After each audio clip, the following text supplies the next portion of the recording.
needed to win, which means the start of the game was critical, wasn't it, Coach? John, it really was. We talked to our defense about setting the tempo and trying to get off on the right start, get this homecoming crowd into the ball game to get some excitement because we were undefeated at home, and our defense did just that with Tommy Thigpen's sack on the first play of the game. It was a warm November afternoon at Kenan Stadium, Chapel Hill, Atlantic Coast Conference football. The North Carolina Tar Heels against Maryland, and North Carolina's football highlights are brought to you by Gatorade.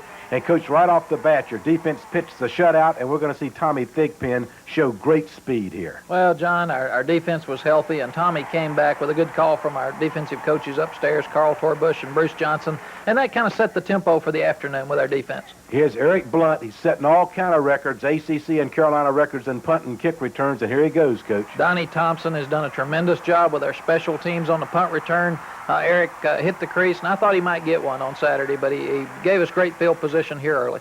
Coach, it's still 0-0, and great defense by Sean Crocker. Good job by pressure from Kurt Brown, and Sean Crocker comes up and knocks the receiver down. Here's a redshirt freshman you're going to see, folks, at fullback, Coach William Henderson. Well, it's a good job by William. The blocking up front was excellent. They blitzed us, and go score, William. I don't think he'd ever been that wide open downfield, so he didn't know how to handle it, John. But William had over 100 yards on the day and is getting better each week. 57 yards there. Here's the freshman quarterback, Jason Stanisiek. Can't find a receiver, Coach, and you really like this, don't you? Well, he came back, and nothing's there, John, and you got to have the ability to make something happen when nothing is there, and Jason does this, which leads to our first touchdown. That was a 3rd and 9. He picked up 10, Coach, and here's Natrone Means getting you a touchdown from the Maryland 6. Well, good blocking up front, and Natrone's a big physical guy and knocks it across the goal line there. He also had an excellent day. 7-0 Carolina. Coach, that was 84 yards, and here we see another good pass defense by your team. Great job on defense. Sean Crocker again, aided by Bernardo Harris there, but a lot of pressure by Tommy Thigpen, and you see Tommy show up for the tackle also. And Maryland makes the play here with an interception, Coach. Great job of Jason stepping up. We forced one into coverage there, and you have good defensive play by our offense coming back to make the play, but it's good play by Maryland. And we talked about our defense now rising to the occasion, John, and they sure did. Again, pressure from Tommy Thigpen. When we can bring him and play good man coverage, we're a lot better football team on defense. Tar Heels made them punt. Now you're going to see 3rd and 6 at the Carolina 19. Corey Holliday gets this ball for 20. Good job set up with the screen. Go block downfield, guys. Corey Holliday had another outstanding day also from the receiving corps, breaking some tackles there and getting us out of the hole. 3rd and 1 at the Carolina 48. Randy Jordan had 73 yards, Coach. Here's 8 of them. Good block by Oscar Sturgis on the corner. Randy turns up, and Randy's just got the dominant speed. So if we'll get on him at the line of scrimmage, Randy's got a chance to make the play. First down, Maryland 44. William Henderson, 9 yards. Good blocking again. Andrew Oberg, Scott Felice coming up from his left guard spot, and good surge by William on the trap. 3rd and 3, Maryland 37. Big 3rd down play. We come out on the option. Jason very heady, knows how many yards he's got to have for the first down, and good job of keeping the drive going. Coach, 2nd down 4, Maryland 27. Natrone Means at 101 yards, and look at this. Well, you've got to make some hard yards if you're a great back, and Natrone Means one of the better backs in the country. He turns up there after breaking a tackle from penetration, and then goes for good yards. 4th down and 1, Coach. You got it at Maryland 7. We go for it here on 4th and 1. Outstanding block by Brian Bollinger and William Henderson to open up the hole for Natrone, and that was a big play in the ball game. 14-0. The Tar Heels lead it. 7:06 left in the half. And, Coach, we see 2nd and 10 at the Carolina 40. Here's the pass rush. Good rush again. We kept pressure on Sandwich all day, John, and when you don't have to cover them very long, that gives you great support from the secondary, and our defensive backs did a good job when they needed to. Randy Jordan for 9. Good surge up front by our offensive line. Good cut by Randy. 2nd and 1, Carolina 39. Fullback Mike Falkerson for 9. Good job by Mike. He faked the sweep, turns up inside on the belly, and got some big fullbacks in there that made a lot of yards on Saturday, John, and that helped open up some other things for us. You like this throw by Stanisiek. Good timing by Jason. He got back, he turned the ball loose, and hit Corey for the first down. 3rd down 4, Maryland 24. William Henderson is going to go here, Coach, for 17 yards. Well, again, trap up inside. We ran the option some on Saturday, John, and William breaks some through because of good blocking and then gets extra yardage before he's tackled. 24 seconds left in the half. Here's a touchdown throw. Thought this was a big play during the ball game on the screen. Jason has the good pump to the right and hits Corey for the touchdown. 21-0. The Tar Heels lead. 80 yards on that drive in 12 plays. And, Coach, here is Tommy Smith on the last play of the half is going to make a good interception. Well, John, we had the tremendous drive, pressure again. Tommy jumps up. We just barely run out of time because we've got good blocking from Ray Jacobs there, Eric Gash, Dwight Hollier, guys leading the play back, but we didn't have enough time left to try a long field goal. North Carolina at halftime, however, 21, Maryland nothing. We're going to come back to show you second half highlights after these messages. 21-0, and when you got your team together in the locker room, what was the message? Well, John, the best thing is our seniors had the message. They said it goes back to 0-0. We can't let up. Maryland did a tremendous job coming back on Wake Forest a few weeks ago in Winston-Salem, and we could not let up and had to play the second half with the same intensity we did the first. Coach, we're going to pick up defense. J.R. Bolden right here. J.R. got double teamed, came out of it on their counter play, and makes a good play for a loss. Second, 7, Carolina 32. Maryland trying to get back in it, and Eric Gash comes up with an intercept. Here they've got some pressure on Wycheck on the reverse throwback pass, and Eric Gash makes a good play for the turnover. And Coach, North Carolina had to punt, and we're going to pick it up 2nd and 10 at Carolina 48, and Michael Payne, who's given you some good plays, too. Mike had a couple of batted down passes last week. He's so quick from up at Winston-Salem. Michael makes a good play here for the big loss. Tar Heels get it back 1st and 10 at the Carolina 19, and Natrone Means 9 yards. Good blocking up front. On the sprint draw, he bounces it outside, and this guy usually makes some yards after they make contact with him, John. Maryland gets it back. Now 3rd and 7, Carolina 47. Coach, and the blue shirts meet at the quarterback here for an 11-yard loss. This is a real good job of their pressure. Troy Barnett's first. He gets there. Then Tommy Thigpen. Then Dwight Hollier. And then Jonathan Perry. And J.R. is back there to make sure everybody's in order getting up, I guess. But that was a tremendous job with their pass rush, and it was good throughout the afternoon. 2nd and 9, Carolina 30. Stanisic to Eric Blunt. Good block on the corner by William Henderson. Nice throw into Eric. 2nd down and 4, Coach. Maryland 49. You're going to throw a screen to Natrone Means and gain 10 yards. We had some trouble moving it here in the third quarter, but Natrone gets the ball. Good job by Randall Parsons out front, our center, for the first down. Coach, we move now to the 4th quarter. 2nd and 11 at the Maryland 40, and look at Natrone here. A great job of blocking up front, and then Natrone will do the rest. Go score, Natrone. Got people on both sides. Good effort taking it down toward their goal line. North Carolina had the drive bogged down. 4th down 4, Maryland 6. Clint Gwaltney kicks a field goal from 23 yards. John, we felt like this really put them out of the ball game because now they've got to score 4 times, so that was a big play in the game. 24-0 North Carolina.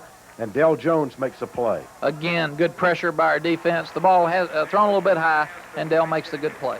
4th down and 5 at the Maryland 17. The Tar Heel defense just won't let Maryland move. Eric Blunt, Coach, gets this punt. Good hold up by our punt return team.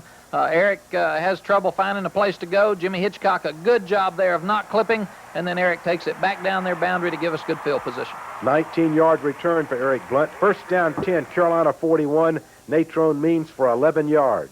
Good job again up front. Natrone making some people miss him. Ran over the official there, John, as he got his last 2 yards. Coach Randy Jordan, what great speed. 2nd and 7. Look at this for 15. Excellent cut by Randy. Good blocking by Deems and Brian Bollinger. Excellent job here of picking it up in the third quarter after we had some trouble moving it early. 1st and goal at the Maryland 2, and the Terps get a turnover. Well, we tried to fake off tackle here. We wanted to get Jason as much experience as he can. We've got to get rid of that ball in this situation, but that's one we'll learn from, John.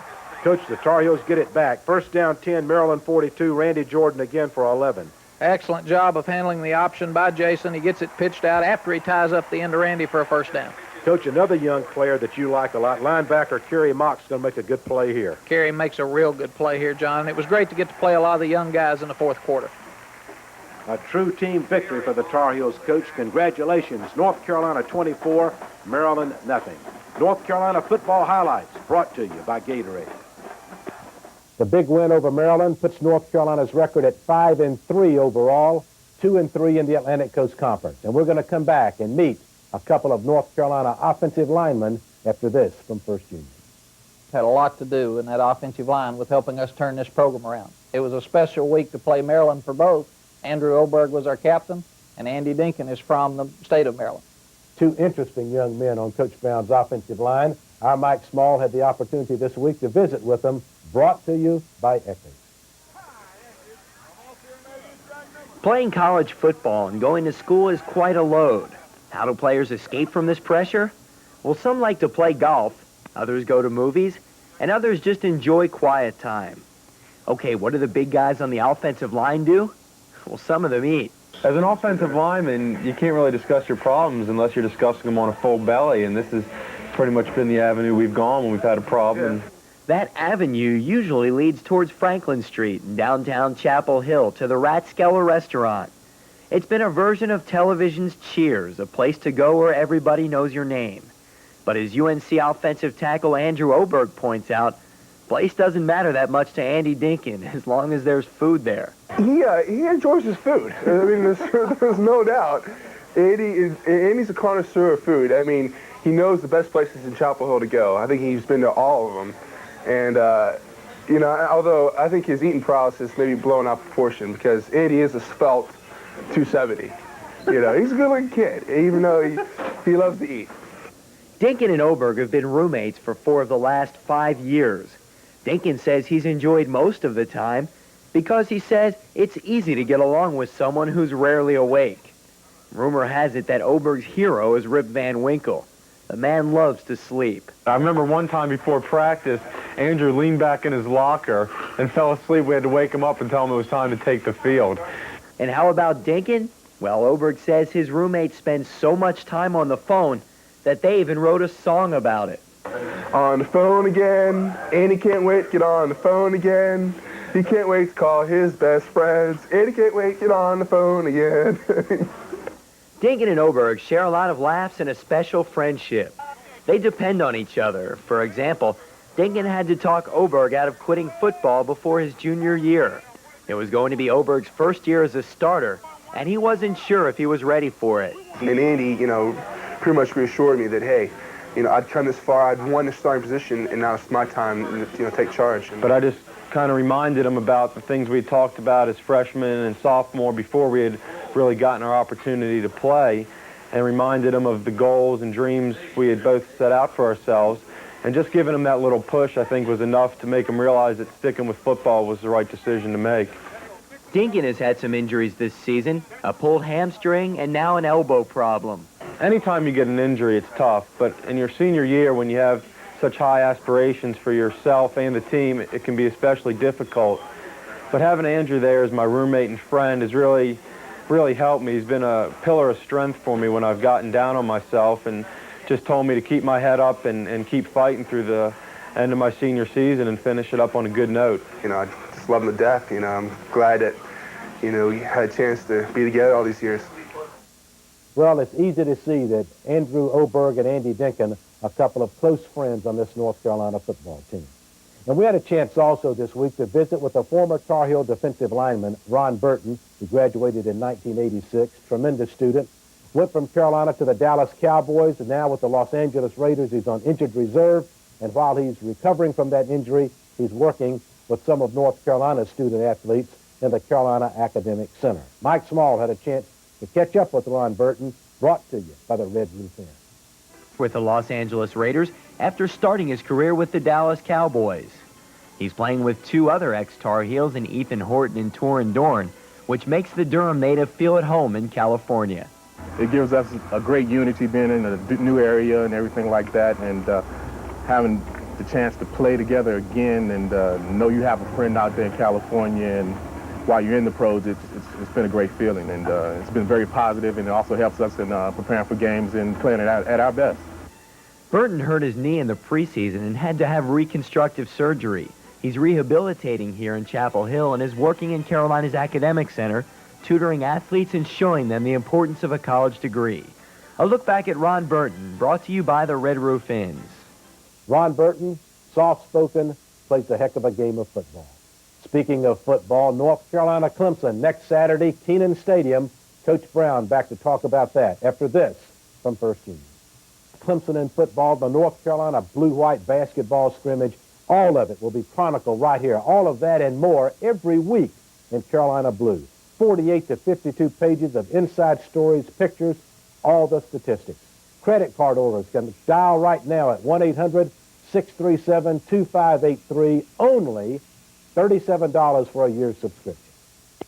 One of the interesting things, Coach, is that the North Carolina defense, for the first time this year, at least it was the healthiest it had been all year, and you can see that cohesiveness coming back. John, you sure could, and I thought our defensive coaches had a tremendous plan, and they were able to have the same guys out there all week that were able to practice. And another thing we talked to our team about, we haven't been able to respond to the other side of the ball this year.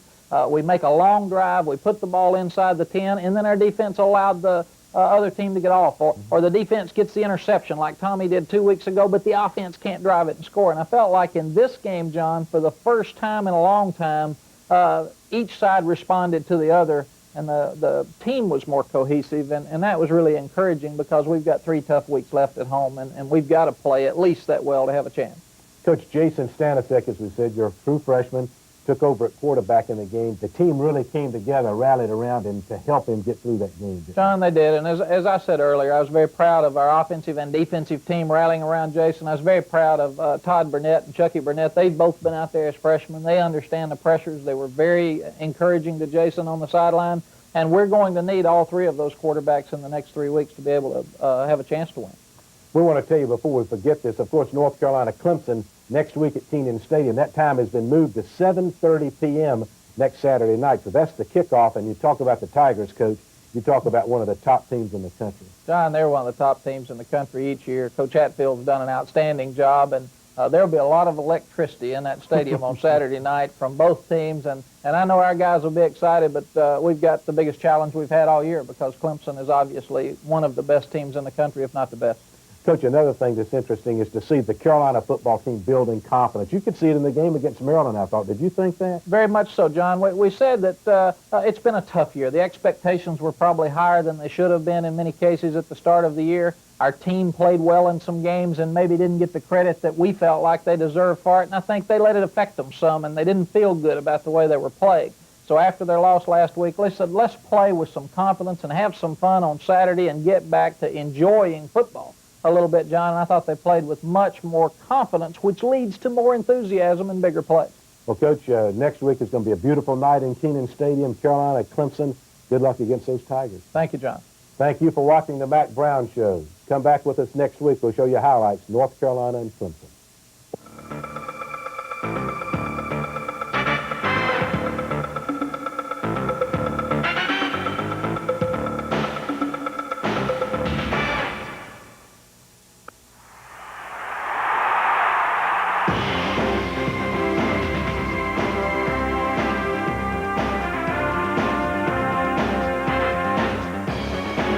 The Mack Brown Show has been brought to you by First Union National Bank, Granville Towers, Goodies, Gatorade, Eckerd, Red Roof Inns, Carolina Blue Newspaper, and also by Slug's Restaurants.